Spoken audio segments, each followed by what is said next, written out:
அனைவருக்கும் வணக்கம். தலைநகர் சென்னையில் காவல்துறையின் தலைமை இயக்குனர் டிஜிபி அலுவலக வாசலில் வைத்து புரட்சி தமிழர் பறையர் பேரவை கட்சியின் மாநில தலைவரான அண்ணன் ஏர்போர்ட் மூர்த்தி அவர்களை தாக்கியுள்ளது ஒரு கும்பல். அந்த கும்பல் ஏன் ஏர்போர்ட் மூர்த்தி அவர்களை தாக்கியது, இதன் பின்னணி என்ன என்பதை இந்த காணொலியில் விரிவாக பேச இருக்கிறோம். வாருங்கள் காணொலிக்குள் போகலாம்.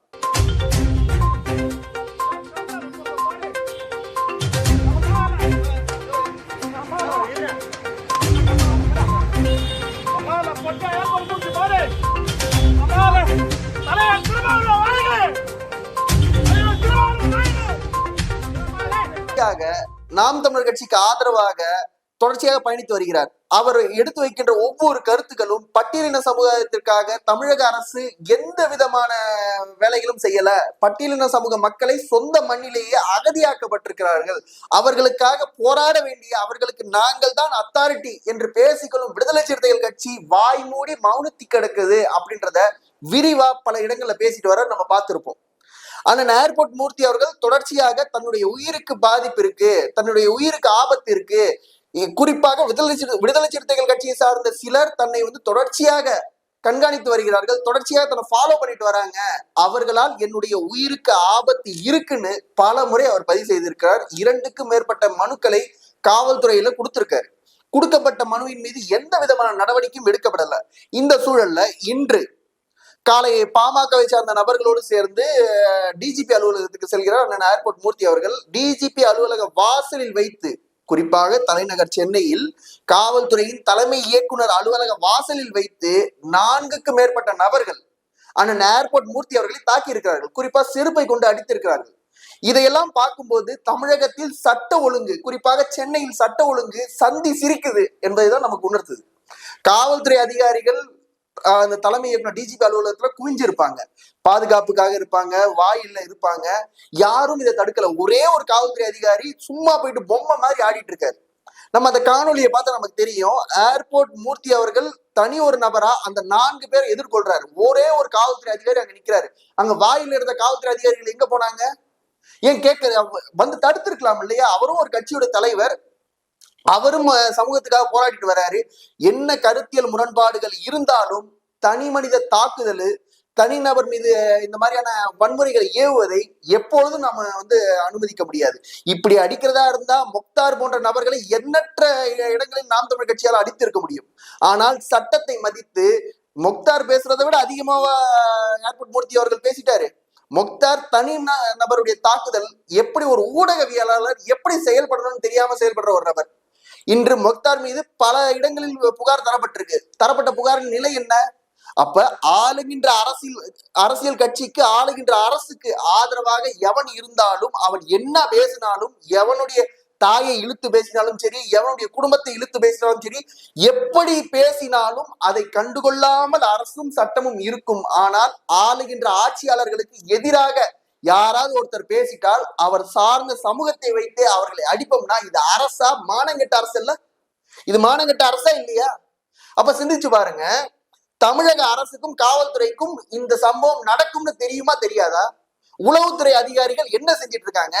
உளவுத்துறை அதிகாரிகளுக்கு இதை தாண்டி என்ன வேலை இருக்கு? ஒரு அரசியல் கட்சியோட தலைவர் வராங்க, வரும்போது அவர்களுக்கான பாதுகாப்பு உறுதிப்படுத்தணுமா படுத்தக்கூடாதா?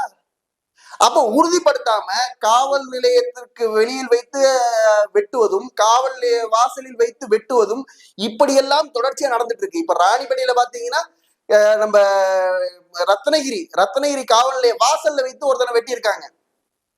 அப்ப தொடர்ச்சியாக இந்த மாதிரியான மரணங்கள் நிகழ காரணம் என்ன? காவல்துறை அதிகாரிகள் சரி கிடையாது, காவல்துறை நடத்துகின்ற அரசு சரி கிடையாது. ஏற்கனவே ஏர்போர்ட் மூர்த்தி அவர்கள் இவர்களால் என்னோட உயிருக்கு பாதுகாப்பு இல்லை, என்னோட உயிருக்கு ஆபத்து இருக்கு அப்படின்றது குறிப்பிட்டு சொல்லி இருக்காரு. சொன்னதின் மீது எடுக்கப்பட்ட நடவடிக்கைகள் என்ன? எதுவுமே கிடையாது. இதுவே ஆளுகின்ற ஆட்சியாளர்களுடைய கூட்டணியில் இருக்க ஏதோ ஒரு கட்சி தலைவருக்கு இது போன்று நடந்திருந்தால் இந்த அரசு சும்மா இருக்குமா? ஏன் முக்தாருக்கே இது போன்று நடந்தால் அரசு சும்மா இருக்குமா? முக்தார் என்னென்ன பேசுறாரு? அண்ணன் சீமான் அவர்களையும், நாம் தமிழ் கட்சியை சார்ந்தவர்களையும், நாம் தமிழ் கட்சி இருக்கிற பெண்களையும் தொடர்ச்சியா அவதூறு பரப்புறாரு. அதிமுகவை சார்ந்தவர்கள் அப்படிதான் பேசுறாரு. தமிழக வெற்றி கழகம் விஜய் அப்படிதான் பேசிட்டு இருக்காரு. அப்ப நம்ம என்ன கேட்கிறோம்? ஒரு அரசியல் கருத்தா எதிர்கொள்ளு, கொள்கையை கொண்டு எதிர்கொள்ளு. இருக்கிற கொள்கையின் மீது விமர்சனம் இருந்தால் அதை எடுத்து வைக்கிறதுக்கான ஒரு முறை இருக்கு. அதை தவிர்த்து தொடர்ச்சியா வன்மத்தையும் அவதூறுகளையும் பரப்புவர்கள் மீது அரசு எடுத்த நடவடிக்கை என்ன? யூடியூப் ரூட்டர்ஸ்னு ஒரு அயோக்கிய பையன் இருக்கான். அந்த யூடியூப் ரூட்டர்ஸ் பேசுவது போல அண்ணன் ஏர்போர்ட் மூர்த்தி அவர்கள் பேசினாரா? யூடியூப் ரூட்டர்ஸ் என்னென்ன பேசிட்டு இருக்காரு? எத்தனை வழக்குகள் இருக்கு? நானே 2 வழக்கு கொடுக்கப்பட்டிருக்கு. கொடுத்த வழக்கின் மீது எடுக்கப்பட்ட நடவடிக்கை என்ன? ஒரு ஆணையம் கொடுக்கிற இந்த தமிழக காவல்துறை.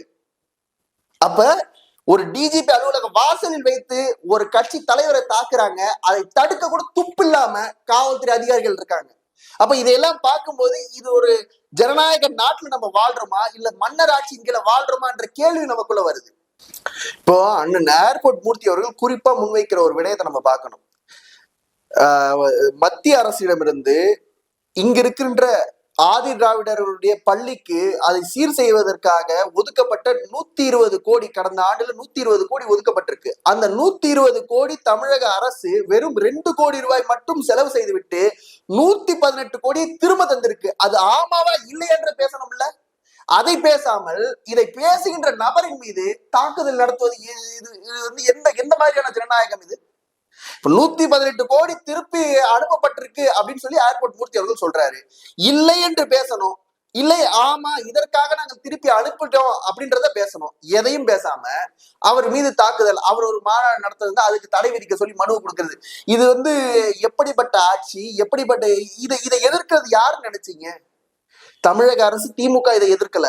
திமுக கூட்டணியில் இருக்கின்ற விடுதலை சிறுத்தைகள் கட்சி இதை தொடர்ச்சியாக எதிர்த்து வருது. அண்ணன் திருமாவளவன் அவர்கள் ஒரு இடத்துல பேசும்போது பறையர்னு யாராவது உங்க கிராமத்துக்குள்ள வந்தா செருப்பால அடிங்கன்றாரு. நான் என்ன கேட்கிறேன், ஒரு சமுதாயத்திற்கு ஒருத்தர் தான் இருக்கணுமா? ஏன் இன்னும் அந்த சமுதாயத்துக்கு இன்னொரு தலைவர் உருவாக கூடாதா? அப்ப உருவாகிட உங்களுக்கு ஏன் வலிக்குதுன்னு கேட்க தோணுதா இல்லையா? அப்ப அண்ணன் திருமாவளவன் அவர்கள் தொடர்ச்சியா பேசுறாரு. நாங்கள் வந்து ஜனநாயக முறையில கட்சி நடத்துறோம். எங்கள் கட்சியில வந்து பண்பாளர்கள் இருக்காங்க. பாதுகாப்பான முறையில் வந்து எங்க கட்சியுடைய மாநாடுகள் நடக்குது. மிக நேர்த்தியான முறையில வந்து எங்க கட்சியோட கூட்டங்கள் நடக்குதுலாம் பேசுறாங்க. நம்ம என்ன கேட்கிறோம், ஒரு ஜனநாயகமான ஒரு கட்சி அண்ணன் திருமாவளவன் அவர்கள் அண்ணன் திருமாவளவன் அவர்களுடைய உரையை நம்ம கேட்டா ஒரு பெரிய ஒரு பேராசிரியர் நின்று பேசுற மாதிரி இருக்கும். ஆனால் அதை உள்வாங்குகின்ற கட்சியில இருக்கிற உள்வாங்குகின்ற ஆட்கள் அதை உண்மையிலேயே உள்வாங்கிட்டு நடக்கிறாங்களா இல்லையா அப்படின்றது இந்த செயல் மூலம் தெரிய வருது. நம்ம என்ன கேட்கிறோம், இது போன்று ஒவ்வொரு கட்சி தலைவர் மீதும் தாக்குதல் நடத்தினால் தமிழகத்தின் நிலை என்ன? ஒவ்வொருத்தருக்கும் ஒவ்வொரு கருத்தில் முரண்பாடுகள் இருக்கு.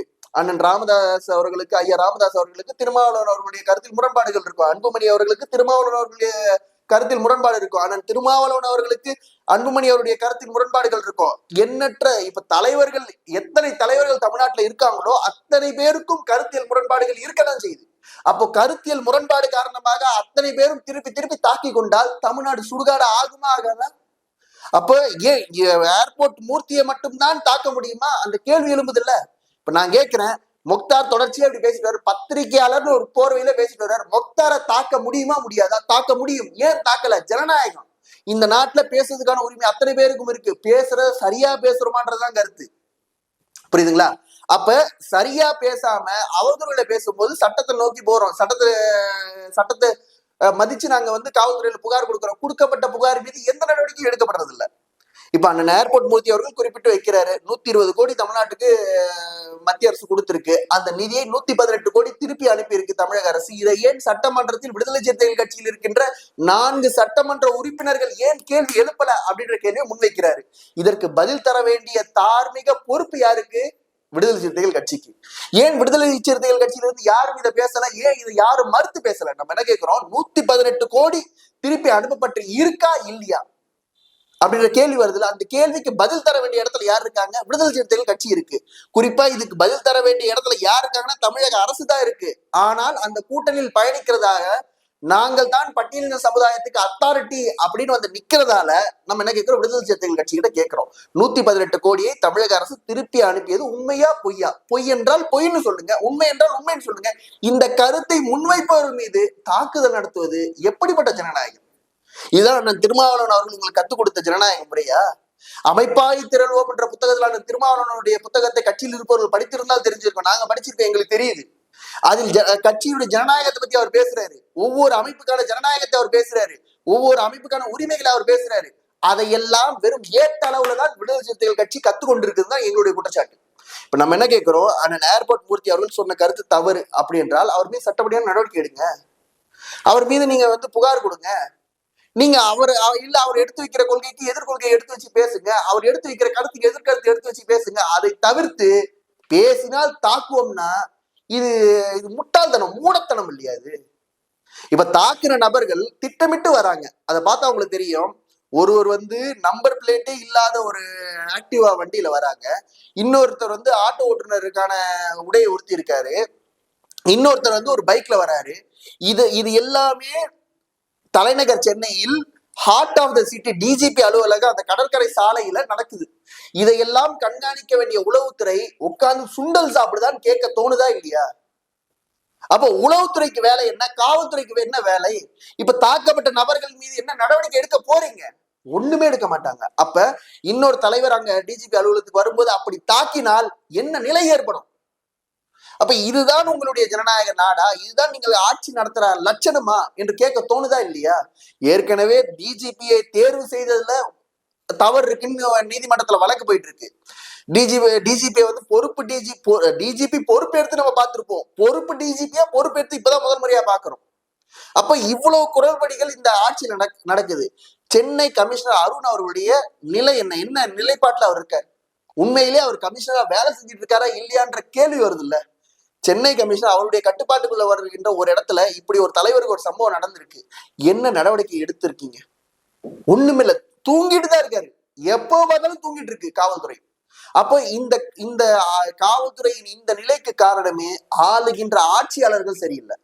இந்த நிலையை நாம் தமிழர் கட்சியும் அனைத்து ஜனநாயக அமைப்புகளும் கடுமையா கண்டிக்குது. என்றால் இந்த நிலை இன்றைக்கு இந்த தலைவருக்கு என்றால் நாளை இந்த நிலையை திருப்பி தரவும் வாய்ப்புகள் இருக்கு. சரிங்களா? அப்ப எல்லா தலைவர்களுக்கான பாதுகாப்பை காவல்துறை உறுதிப்படுத்தணும். எல்லாருக்கும் இந்த நாட்டில் பேசுவதற்கான உரிமை, எழுதுவதற்கான உரிமை ஜனநாயக நாட்டில் இருக்கு.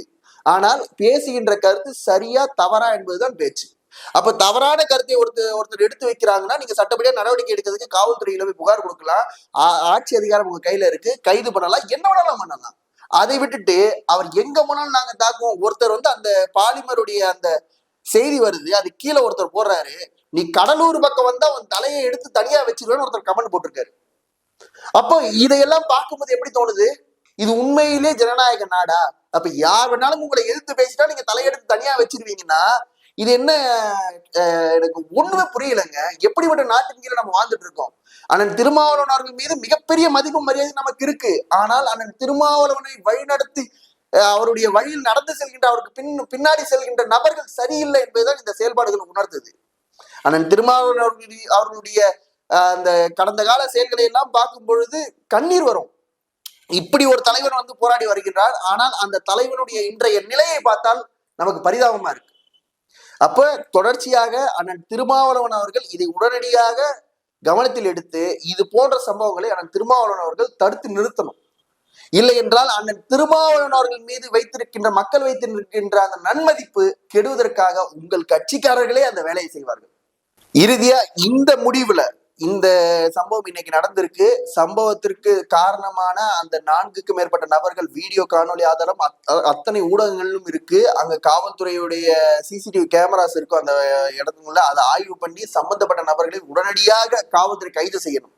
இதை காவல்துறை கைது செய்ய தவறினால் தொடர்ச்சியாக இது போன்ற சம்பவங்கள் நடக்க இதுவே வழிவகையா இருக்கும்.